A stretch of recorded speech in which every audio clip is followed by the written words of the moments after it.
오늘은 새 절기라는 제목으로 같이 말씀 확인하도록 하겠습니다. 대부분 우리가 자기 문제에 대해서 잘 모르고 있습니다. 내 문제가 정말 이게 맞는 건지 확인을 잘 못하고 있습니다. 그래서 대부분 어떻게 하냐면 문제가 오니까 그거를 이렇게 눌러놓고 삽니다. 눌러놓고 살면 그 말은 무슨 말이냐면 그냥 이렇게 힘들면 힘든 대로 그냥 흘러가요. 어려우면 어려운 대로. 그래서 막 친구들하고 이야기하면서 이제 술 한잔하고 또 이야기하고 커피 마시면서 이렇게 수다하다가 이야기해 놓으면 괜찮은 것 같아요. 감정이 어려우니까 막 감정이 쌓일 것 아닙니까? 그러면 막 얘기를 하면 그게 그 감정이 쌓였던 게 이제 풀어지거든요. 그런데 겉에 쌓였던 먼지만 술술 털어낼 뿐이지 안에 있는 실제의 문제는 건드리지를 못합니다. 왜냐하면 친구라면 이렇게 우리보다 되게 능력이 많은 사람하고 우리가 친구하지 않거든요. 비슷해요. 비슷하다 보니까 내가 말을 해도 거기서 거기에요. 뭐 3명이 있으면 한 사람한테는 배울 게 있고 한 사람은 뭐 이렇게 한 게 있다 그러던데 별로 그렇지 않습니다. 현실에서는 잘 통용되지 않는 말이에요. 그래서 자기의 문제에 대해서 잘 모르고 있기 때문에 대부분 그거를 그냥 지나칩니다. 그런데 이게 신기한 게 시간과 그리고 내가 힘든 고비 있잖아요. 그게 지나면 또 괜찮아집니다. 그러니까 사람들이 살죠. 만약에 계속 그렇게 힘들다 그러면 세상에 살아있을 사람 별로 없을 겁니다. 근데 문제는 거기에서 실제로 시작이 됩니다. 내가 힘들어서 막 이걸 해결해 보려고 막 노력을 했는데 어느 순간 보니까 막 노력하다 보니까 근본적으로 해결은 안 돼도 뒤에 보니까 괜찮아져 있어. 그리고 해결이 된 것 같아. 또 해결이 또 됐어요. 근데 그래서 괜찮다고 생각을 했어요. 그런데 어느덧 그게 그대로 다시 오거나 아니면은 다른 모습으로 더 큰 모습으로 찾아오게 됩니다. 자기의 문제에 대해서 제대로 모르면 이게 답을 찾을 수가 없기 때문에 덮어놓고 살다가 그리고 시간 지내놓고 살다가 이게 폭발하는 지경에 이르게 돼 있습니다. 건물 폭파되면 어떻게 됩니까? 무너지지요. 우리의 인생이 그렇습니다. 덮어놓고 살다 보면 괜찮아요. 그리고 오늘같이 연휴에 이렇게 조금 놀러 다니면 안정을 얻게 돼요. 힐링한다 그러고 치유된다 그래요. 괜찮아요. 그런데 문제는 뒤에요. 폭발하게 돼 있다니까요. 폭발하면 어느 순간에 보면 내 인생을 완전히 앗아갈 수 있는 그런 문제로 찾아오게 되어 있습니다. 우리에게 다가오는 문제 그리고 사건은 계속됩니다. 그래서 뭐가 중요하냐면 해석이 중요합니다. 해석이 달라야 됩니다. 문제는 계속되고 그리고 아까 말씀드렸듯이 이 문제에 대해서 제대로 모르고 있기 때문에 계속 다가오게 되어 있습니다. 조금 내가 어려우면 그 문제에 대해서 깊이 고민할 뿐이지 실제로 그 문제가 실체가 어떤 것인지도 제대로 파악을 못하고 있습니다. 그래서 문제, 사건 계속 될 수밖에 없는데 여기에 대한 해석 어떻게 바라보느냐 그게 중요합니다. 우리 하나님의 자녀는 복음 가진 사람은 어떻게 바라봐야 되냐고 성경에 말을 하고 있냐면 사도 바울이 빌립보서에 말을 합니다. 빌립보서는 사도 바울이 그 2번째 투옥되었던 그런 로마 감옥에서 썼던 서신입니다. 감옥에서 썼던 서신이에요. 뭐라고 말을 했느냐? 빌립보서 1장 6절에 보니까 너희 안에 착한 일을 시작하신 이가 그리스도 예수의 날까지 이루어 가실 줄 확신하노라 그렇게 말을 합니다. 빌립보서 2장 23절에는 또 이렇게 강조합니다. 너희 안에 소원을 두시고 기쁘신 뜻으로 이끄신다 그랬습니다. 우리에게 문제가 오는 것 같지만 사건이 터진 것 같지만 하나님이 만들어 놓으신 작정의 시간표가 있습니다. 그래서 그 시간표까지 쫙 이끌어 가시는 겁니다. 그것도 자기의 소원을 두시고 하나님은 요한복음 3장 16절에 보니까 우리를 향한 소원은 단 한 가지였어요. 우리가 영생 얻는 거예요. 우리가 살아나는 거예요. 우리가 참으로 하나님의 축복을 누리는 겁니다. 그게 하나님의 진정한 소원이에요. 그래서 우리가 멸망받기를 원치 않으세요. 우리가 사건 문제 때문에 저주당하길 원치 않으세요. 우리가 무슨 문제 때문에 그것 때문에 시험 들고 힘들어서 그 자리에 주저앉아 있길 원치 않으세요. 그걸 통해 하나님이 이끌어 가시는 시간표를 바라보기를 원하십니다. 어떤 사람이 이렇게 말을 하면 그건 인간 승리 아니냐, 그냥 정신 승리 아니냐, 그렇게 말할지도 모르겠습니다. 그렇지 않습니다. 사실이 아니면 그거는 우리가 쇠뇌시키는 거예요.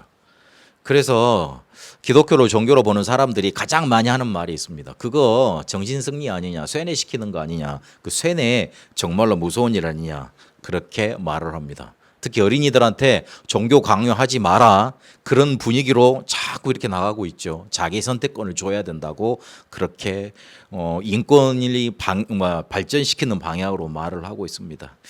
그렇지 않습니다. 영적인 사실을 정말 몰라서 그렇습니다. 그 사람들이 귀신 들린 사람을 못 만나봐서 그래요. 그 사람들이 실제로 무당 그 현장 찾아가가지고 상담 안 해봐서 그래요. 무당 상담해봐도 뭐 자기들도 뭐 똑같은 수준이니까 똑같이 막 미래 점쳐주고 그렇게 말을 했겠죠. 그렇죠. 정말로 영적인 문제, 정신 문제 걸려가지고 고통 당해본 사람들을 안 만나봐서 그래요. 그러니까 교회 지도자들도 미안하지만 교회 다니는 사람들도 이 부분에 대해서 확신하지 않아요. 그냥 성경에 있는 말이지 확신하지 않습니다. 그러니 어디 가서 답을 얻고 어디 가서 쉼을 얻고 어디 가서 참된 해방을 얻겠어요? 못하는 거예요. 확신하셔야 됩니다. 빌립보서 1장 6절에 있는 것처럼 하나님이 내게 문제를 주신 게 아니고 그리스도 예수의 날까지 이끌어 가시는 중이야. 빌립보 2장 13절에 보니까 소원을 두시고 이끌어 가시는 중이야. 그렇게 붙잡아야 됩니다. 그게 하나님께서 우리에게 하고자 하시는 일입니다. 그러면 조금 더 자세하게 보고 넘어가야 되겠습니다.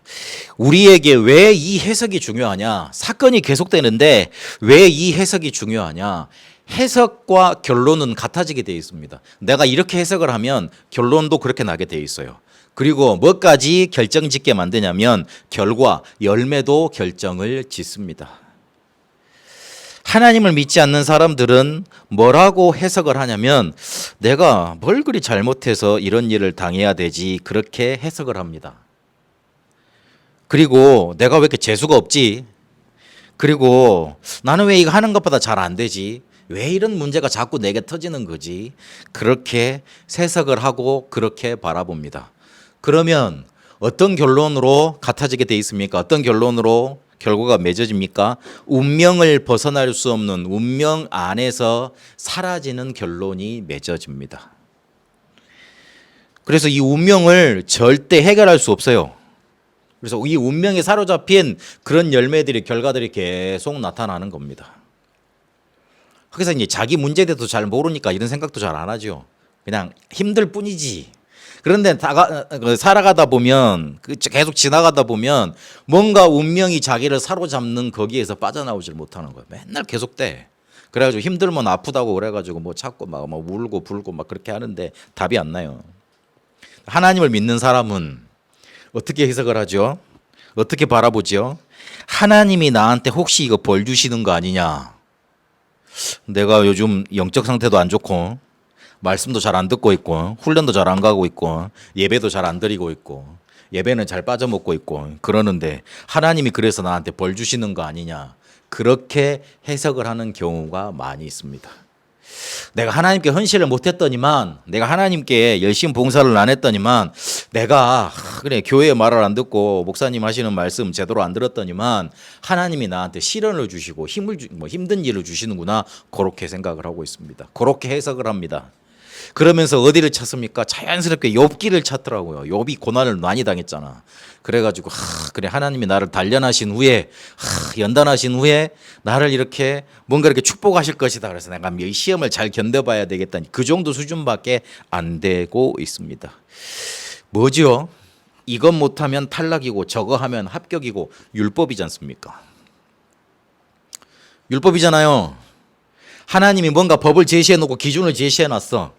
그래서 이거 못하면 너는 안 되는 거야. 이거 잘했으니까 복 받는 거야. 그런 식인 거잖아요. 그 율법이잖아요. 법이잖아요. 그거를 벗어나지 못하는 거. 율법 하나님의 말씀 맞습니다. 그런데 그 당시에 들으면 맞는 것 같아요. 예배 잘 안 드려졌잖아요. 그렇죠. 잘 드리고 있죠. 그렇죠. 영적 상태가 안 좋았잖아. 그렇죠. 왜 다들 인정을 하시는 부직인데 어쨌든 그랬잖아요. 그러니까 지금 내가 잘 안 되는 거겠지. 지금 해석은 맞는 것 같아요. 그러나 이게 갈수록 안 맞게 돼 있습니다. 율법을 붙잡게 돼 있으면. 내가 요걸 잘못했더니만 요게 문제가 와서 하나님은 그렇게 우리가 해석하길 원치 않으세요. 물론 그걸 지키라고 주신 거지만 갈수록 내가 율법을 붙잡고 있기 때문에 자꾸 뭐가 안 되냐면 문제가 실제로 해결이 안 돼. 지금은 맞는 것 같아. 지금은 그렇게 그래 내가 잘못한 거 찾아내고 고치자 되는 것 같은데 나중 가다 보면 이게 생명이 아니기 때문에 그때는 맞고 지금은 틀린 거기 때문에 자꾸만 문제를 해결할 수 없고 자꾸만 문제가 더 발생되는 그런 일들이 나타납니다. 하나님이 저희 교회 강단을 축복하시고 그리고 인도에 가신다는 확신이 드는 게 제 입에서 복음을 계속 강조할 수 있도록 그리고 복음의 원색적인 부분을 계속 건드릴 수 있도록 성경을 발견하게 하시고 우리가 똑같이 학원 복음화로 계속 인도받고 있잖아요. 그런데 내 강조점은 복음에 들어가 있고 그리고 그 근본적인 문제에 들어가 있다는 게 너무 감사해요. 만약 제가 여기 와가지고 계속 여러분한테 잘해야 됩니다. 전도 열심히 해야 됩니다. 그거 강조하면 우리 살아나질 못해요. 미안하지만 그렇게 강조하는 것도 사명 너무 강조하는 것도 율법이 될 수 있어요. 지금은 맞는데 조금 지나가다 보면 또 하루 더 살아가다 보면 틀린 말이 돼요. 그래서 여러분 혹시나 내가 뭘 잘못해서 내가 이걸 하나님이 나한테 뭔가 응답을 안 주시냐 그런 생각을 지금부터 일절이라도 없애버리세요. 괜찮아요. 우리가 부모님한테 조금 잘못했잖아요. 아이가 뭐 잘못해가지고 뭘 엎질렀어. 되게 율법적인 부모는 그거 하지 말라고 되게 엉덩이를 때리고 뭐라 그럽니다. 그런데 거의 부모들이 어쩌냐면 자기들이 혹시 잘못했으면 나한테 와가지고 부모한테 와가지고 잘못 시인하고 부모가 어떤 것을 이렇게 해줄까 이렇게 바라보기를 원합니다. 부모의 마음이 그렇습니다. 하나님이 마음이 그렇다니까요. 그래서 우리는 복음 누리는 신자예요. 복음을 가지고 복음을 누려가는 하나님의 자녀들입니다. 그래서 지금은 안 맞아요. 하나님의 계획을 찾는 게. 문제가 와고 사건이 오면 뭘 찾아야 되느냐? 복음을 정말로 누리고 있다면 자연스럽게 뭘가 찾아지게 돼 있느냐? 하나님의 계획을 질문하게 돼 있어요. 그런데 질문하다 보면 답이 잘 안 나와. 답이 나오질 않아요. 왜냐하면 지금 그렇게 묻는 게 너무 뻔뻔한 것 같거든요. 내가 잘못을 해내고 내가 실수를 해내고 내가 무능을 해놓고 하나님의 계획을 찾는데 그게 어떻게 맞는 일이겠습니까? 그러나 하나님의 계획을 질문해야 됩니다. 내가 분명히 실수했고 내가 분명히 못했는데 내가 무능했는데 그때 하나님의 계획을 질문하면 하나님이 그렇다고 확실히 답을 주십니까? 또 그렇지도 않아. 또 마음의 양심에도 찔려. 왜냐하면 내가 좀 뭔가 잘해야 될 것 같고 내가 좀 잘 돼야 될 것 같거든요. 그렇지 않아요. 지금은 틀린 말이에요. 하나님의 계획을 찾는 게. 잘못한 놈 보고 먼저 용서 구하라 그러고 잘못했다고 회개하라고 그래야지. 근데 지금 그걸 강조하는 게 아니에요. 회개는 당연히 해야 되는 거죠. 인간이라면. 당연히 해야 되는 거잖아요. 어떻게 양심 없는 사람이 안 하면 양심 없는 사람이 되는 거죠. 그걸 말하는 게 아니에요. 지금은 틀린 것 같은데 하나님의 계획을 찾아야 돼요. 하나님의 계획을 찾으면 그 해석은 지금 안 맞는 것 같고 답이 안 나는 것 같지만 그 하나님의 계획은 여러분이 살아나고 여러분이 복음을 누리고 그 복음으로 뭔가 이렇게 축복을 받는 것이기 때문에 나중 갈수록 계속 시간이 지나면 지날수록 완벽하게 여러분 인생을 살려놓습니다. 완벽하게 문제를 해결해 놓습니다. 그래서 하나님의 계획을 문제 사건이 올 때마다 기억하고 질문하고 답을 찾는 그 언약을 계속 발견을 해야 됩니다. 쉬운 말로 복음, 그것 붙잡고 하나님의 계획을 계속 질문하고 복음으로 여러분 결론을 내리고 복음으로 해석을 하세요. 결국 복음은 우리는 살리는 거고 우리에게 생명과 능력으로 역사하시는 겁니다. 그렇다면 여기서 한번 생각해 봐야 됩니다. 알겠습니다. 그렇게 하겠습니다. 목사님 이제 내가 복음을 누리고 하나님의 계획을 질문하고 복음으로 결론 맺고 복음으로 해석을 하고 복음으로 내 사건을 바라보겠습니다. 그런데요. 그러면 복음이 뭔지 이해가 돼야 될 것 아닙니까? 이렇게 자연스럽게 흘러넘어가게 되어 있습니다. 복음이 뭔지를 알아야지 복음으로 해석을 할 거 아닙니까? 단순히 복음이란 단어 기쁜 소식이라고만 알아서는 안 될 것 아닙니까? 그래서 오늘 하나님이 복음이 뭔지 요게 이해돼야 되기 때문에 요 복음을 실제로 이해하고 체험하고 누리고 복음 중심으로 모든 것을 살아갈 수 있도록 새 절기를 이스라엘 백성에게 명하십니다. 자세히 따지고 보면 절기는 삶의 중심이 됩니다.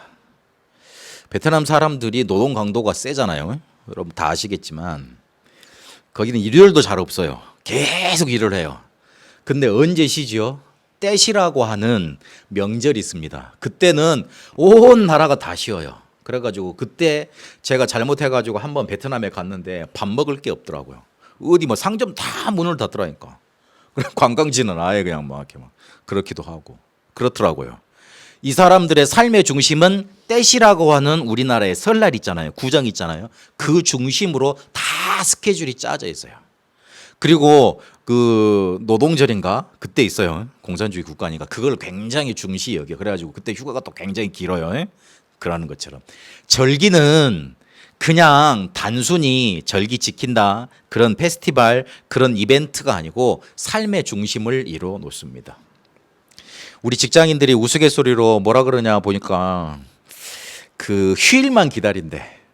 금요일, 금토일 그러잖아요. 그 휴일만 기다린대. 그래가지고 월요일은 이렇게 그 뭐야 짤로 보니까 월요일 날은 그 죽지 못해서 가고, 화요일은 뭐 이렇게 너무 힘들어서 가고, 수요일은 그냥 곧 있으면 금요일이니까 버티면서 가고, 목요일은 그 다음 날이 금요일이니까 출근하고, 금요일은 오늘만 하고 일하면 퇴근해서 마음껏 놀 수 있으니까 불금이니까 버티면서 기쁜 마음으로 회사 출근하고 그렇더라고요. 그러니까 회사 사람들의 중심이 월화수목금토 일하는 중심이 아니고 뭐예요? 노는 날 중심이잖아요. 그렇죠. 절기가 그런 겁니다. 절기가 다른 게 아니고 삶의 중심, 삶의 모든 것을 이렇게 거기에다 포인트 두고 맞추는 그런 뭔가 이렇게 굉장히 중요한 뭔가 이벤트가 되는 겁니다.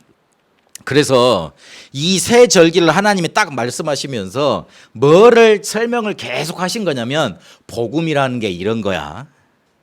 복음이라는 게 이런 거야. 복음이라는 게 하나님 나라라는 게 너희가 세상에서 살아갈 수 있는 힘을 가지고 살아간다는 게 이런 거야. 계속 설명하고 계셨던 겁니다. 그래야지 복음 이해돼야지 사건이 오면 그걸 이렇게 복음 가지고 해석을 할 수 있을 것 아니에요. 자연스럽게 그렇게 설명을 하신 겁니다. 그러면 이 새 절기의 실제 배경이 무엇이었는가 그것부터 한번 확인해 보도록 하겠습니다. 첫 번째 무슨 절기였냐면 무교병의 절기였습니다. 아비벌이라고 하는데 아비벌은 여러분 생소하시죠? 첫째 달이에요. 그러니까 구정 그런 달이었을 거예요. 우리나라 그 음력에도 보면 구정해가지고 이렇게 첫 번째 1월 1일 해가지고 이렇게 시작을 하잖아요. 우리하고 좀 달력이 틀려요. 근데 그 아비벌의 첫째 달에 7일 동안 무교병을 먹으라 그렇게 명하십니다. 유월절 실제로 지켰던 때가 언제였습니까? 애굽에서 포로 되었을 때, 노예되었을 때 그때 전체가 양을 잡아가지고 그 양의 피에다가 우슬초를 담가서 문지방에 이렇게 표시를 하고 그러니까 그날 밤에 여호와의 사자가 그 피가 발라진 집은 뛰어넘었던 그걸 체험을 했었죠. 그걸 기억하는 거 매년 하라는 거예요. 그렇게 하는 거예요. 그래서 7일 동안 이거를 지키도록 하셨습니다. 그리고 그 다음에 지키는 절기가 두 번째 절기가 뭐였죠? 맥추절입니다. 보리 맥자, 추수 추자 그런 겁니다. 그 예전에 우리 음료 중에 맥콜이라고 있었어요. 근데 그거는 하나는 한자고 하나는 영어죠. 같이 합쳐진 겁니다. 보리로 만든 탄산 음료 그래가지고 맥콜 그랬거든요. 그러니까 맥주는 보리를 거둔 절기 그런 의미가 있는 겁니다. 그러면서 뭐라고 설명하시냐면 네가 밭에 뿌린 것에 수고해서 얻은 철 열매를 나한테 드려라 그렇게 말을 합니다. 이스라엘 백성이 가나안에 들어가 가지고 가서 농사를 지으면 이게 잘 될까 안 될까 걱정이 많았을 것 아니에요.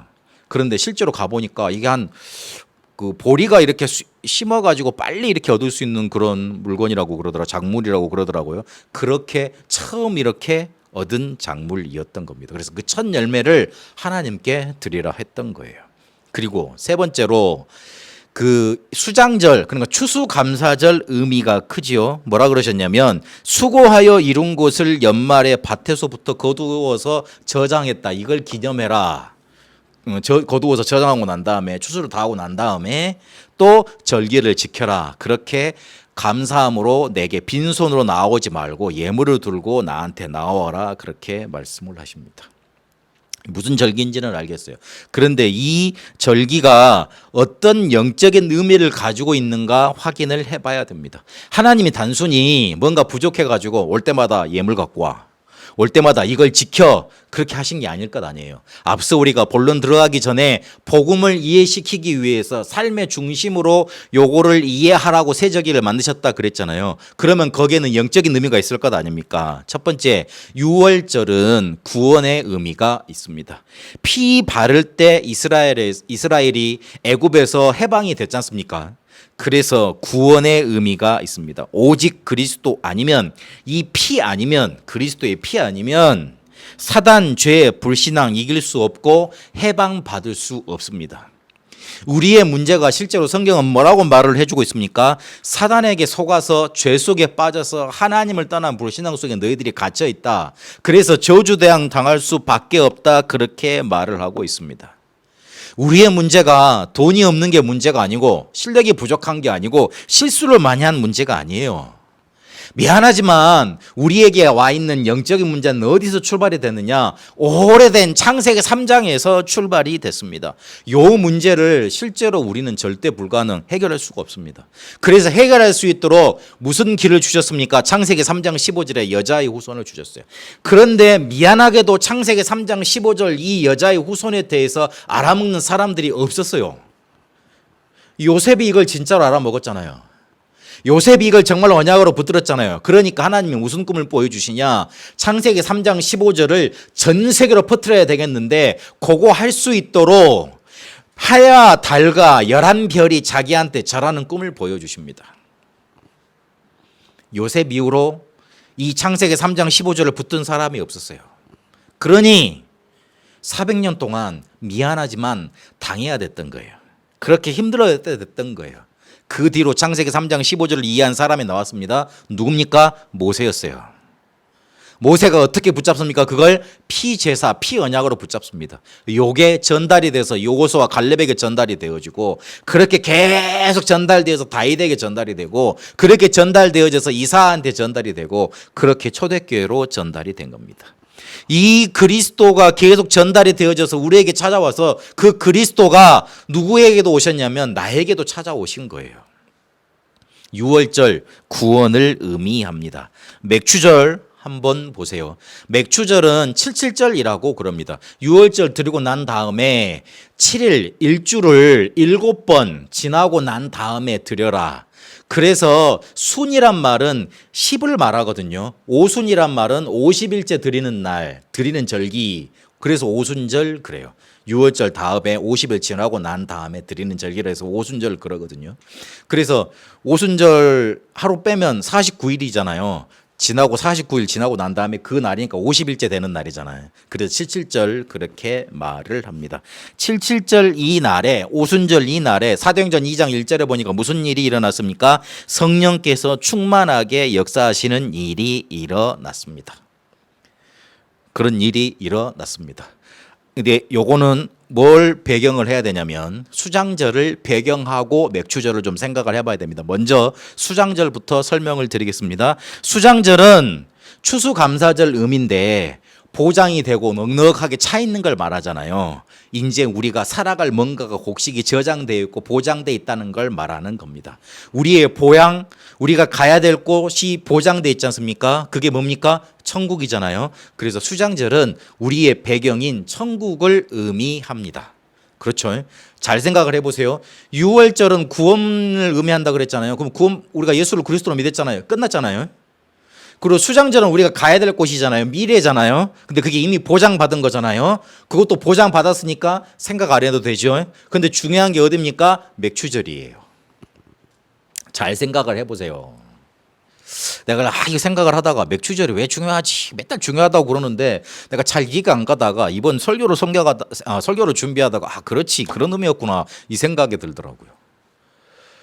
그 처음에 이스라엘 백성이 가나안에 들어가서 먹을 게 없었을 것 아닙니까? 그렇죠. 처음에 이주를 했잖아. 이주를 했는데 가보니까 먹을 게 없어. 그럼 뭘 해야 돼요? 도둑질을 하든가 뭘 만들어내야 되잖아요. 그러면 우리 랩런트는 이럴 거예요. 편의점 가서 라면 사 먹으면 되죠. 그렇게 말을 할 건데 몇천 년 전이에요.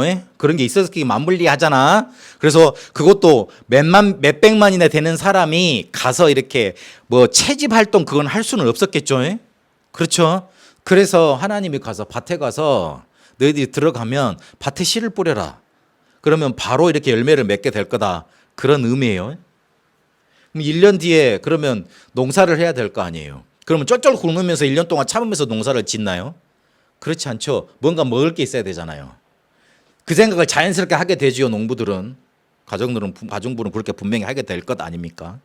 그런데 자기들은 가서 농사를 1년 동안 지어야지 먹을 것이 있을 줄로 생각을 했는데 그 1년 동안 뭐 가지고 살 거예요? 고민을 많이 했는데 가서 곡식을 뿌려보니까 며칠 만에 몇십일 만에 이게 뭔가 자기들이 먹을 수 있는 식량이 확보가 된 거예요. 하나님 이렇게 준비하셨구나. 나는 저기 천국 갈 때까지 막막해. 이 세상을 살아가야 되는데 막막하잖아요. 그렇잖아요. 잘 이해가 되고 계시는 중이죠. 막막한데 지금 나를 그냥 홀로 내버려 두지 않고 이스라엘 백성이 1년 동안 농사를 열심히 지어서 그 다음에 잘 살 수 있는데 가보니까 조금만 농사를 지어도 그렇게 첫 열매를 얻어서 그 첫 열매 가지고 1년을 버티시게 하셨던 것처럼 나는 천국을 가는데 막막한데 앞으로 내가 천국 갈 백성이라 내가 그건 보장돼 있어서 기쁘긴 한데 지금 이 세상에서 살아갈 게 막막했는데 성령을 내게 보내주시네. 그 성령께서 내가 이 세상을 살아갈 수 있는 힘을 충만하게 주시네. 내가 그 성령의 역사면 천국 가는 그 날까지 내가 여기서 충분히 먹고 살고 버틸 수가 있겠네. 요게 오순절이에요. 이해되셨을까요? 이해되셨을까요? 그게 오순절이에요. 그래서 중요해요. 6월절 구원은 이미 받았고 천국은 가야 되는데 이 세상에서 내가 살아가기 막막하잖아. 그런데 잘 생각해 보니까 하나님이 이스라엘 백성을 굶어 죽이시지 않으셨어.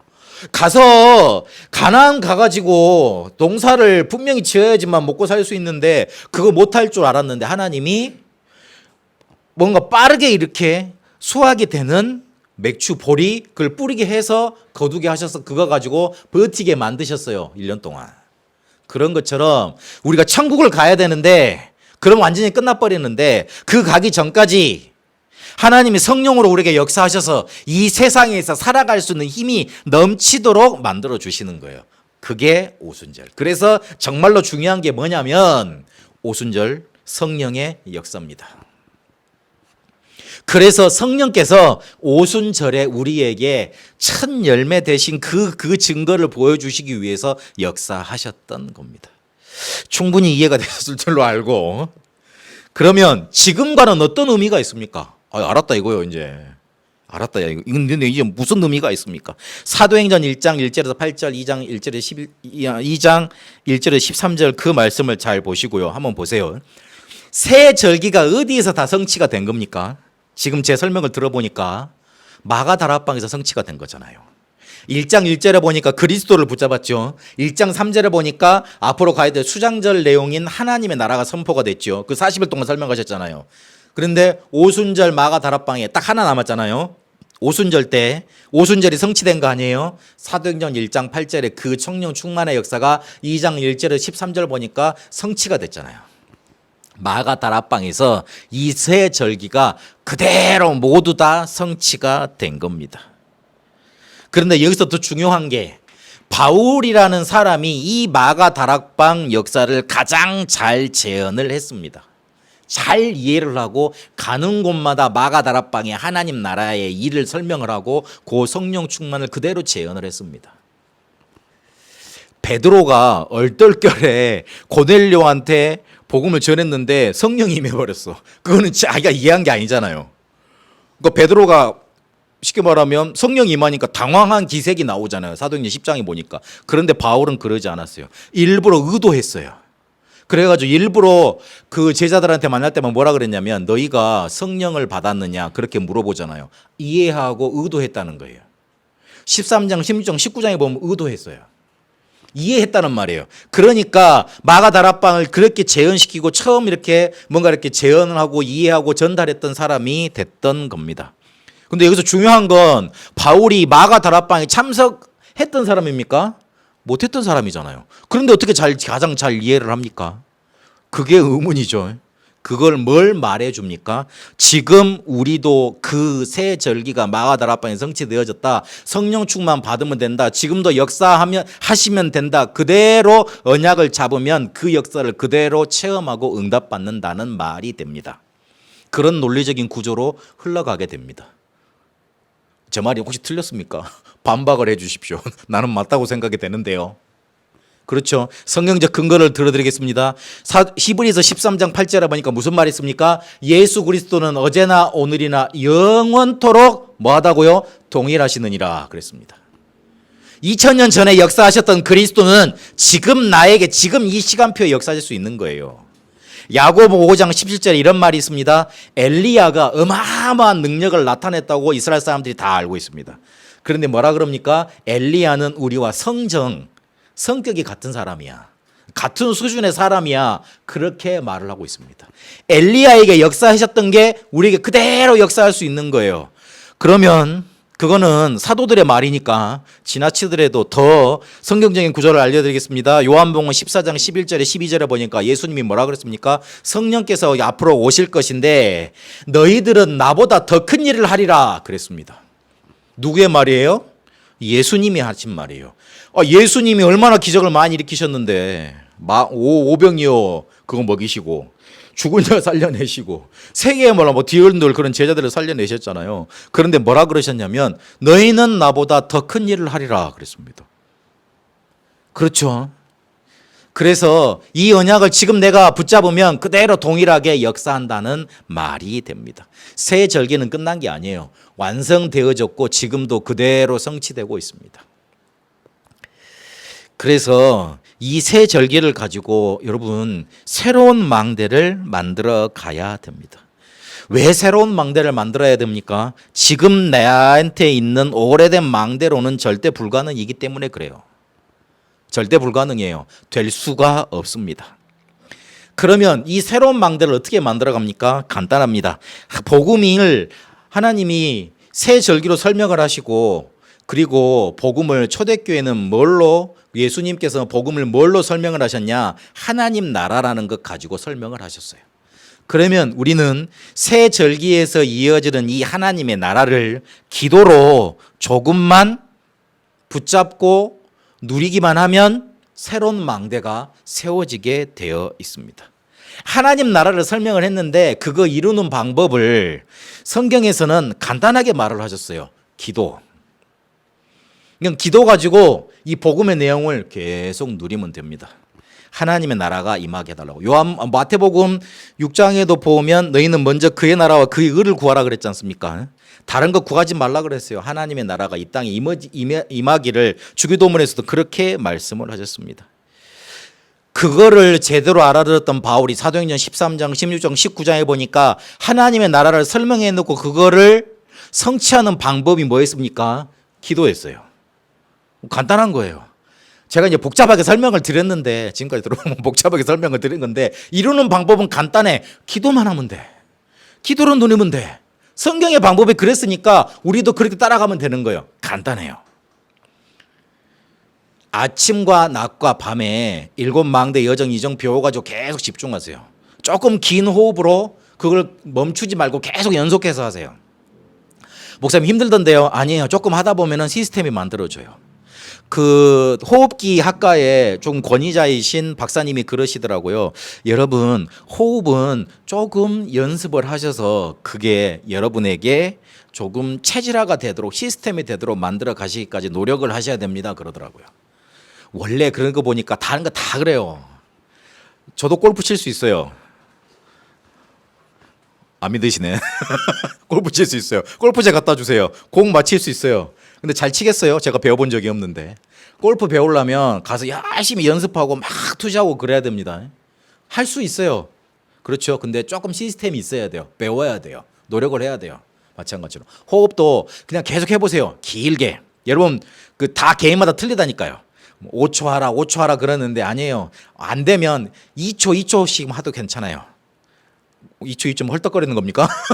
그런데 어쨌든 길게 하도록 계속 해보세요.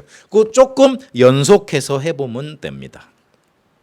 그런데 이렇게 쉽게만 끝내놓으면 너무 아쉬우니까, 그리고 오늘 어린이 주일이고 어린이가 한 명도 안 왔습니다만은 어린이 주일이고, 그리고 우리 랩런트들이 있으니까 요 하나님의 나라를 조금 어려운 버전으로 여러분이 붙잡고 기도해야 될 버전으로 조금 더 다시 설명을 해보겠습니다. 이 기도라는 걸 어느 때까지 해야 되느냐, 랩런트는 시스템이 딱 생기도록, 영적인 서밋이 되도록, 그래서 이 영적인 서밋이 뭔가 이렇게 응답으로 와가지고 이 속에서 모든 삶과 학업이 나오는 것으로 이렇게 하나님 나라를 누려가도록 시스템을 만들면 됩니다.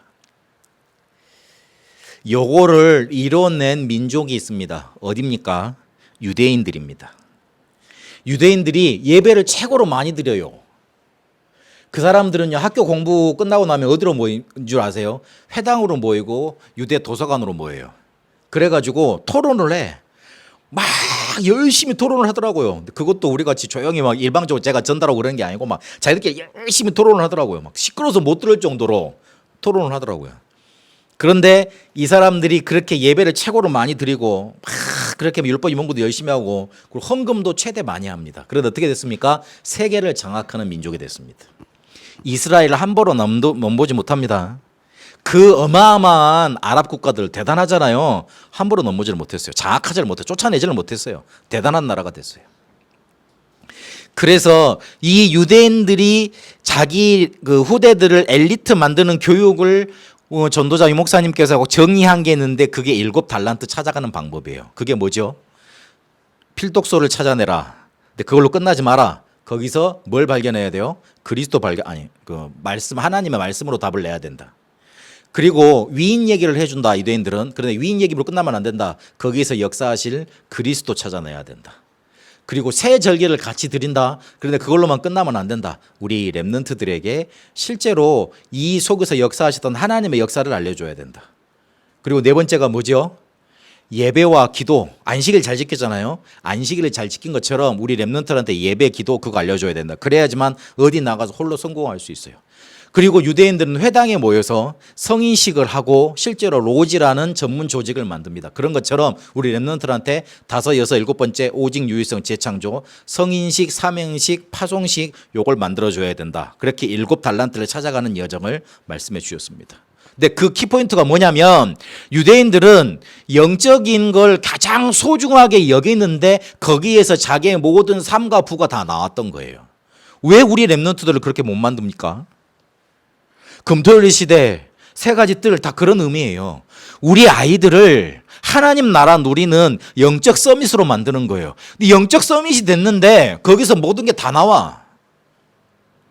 내가 조금 기도 열심히 하고, 열심히라는 표현은 죄송합니다. 기도하고 거기서 하나님 나라를 누리는데 거기에서 내 모든 삶이 다 나와. 성경에 글이 돼 있고, 그리고 실제로 지금 보여주고 있는 사람들이 유대인들이에요. 근데 왜 우리가 안 됩니까? 우리는 복음을 가진 사람들인데. 그래서 그 부분, 그런 형식으로 우리 랩런트들은 하나님 나라를 누리면 됩니다. 너무 복잡하면 처음으로 가세요. 1장 14절. 기도하세요. 원래 같은 의미예요. 근데 제가 여기서 끝내면 좀 그렇잖아요. 어린이 주일인데. 그래서 요걸 좀 집어넣습니다. 그래서 하나님 나라라고 우리에게 알려진 복음, 그렇게 기도로 만들어 가시는 새로운 망대 여러분 속에 있게 되시길 바랍니다. 하나님은 우리가 인생을 살아가는데 아무것 없이, 뭔가 이렇게 가진 열매 없이 살아가도록 만들지 않았습니다. 성령께서 우리에게 역사하셔서 우리가 예수님이 약속하신 것처럼 예수님이 하신 일보다 더 큰 일, 세계복음을 할 수 있도록 우리에게 인도해 가십니다.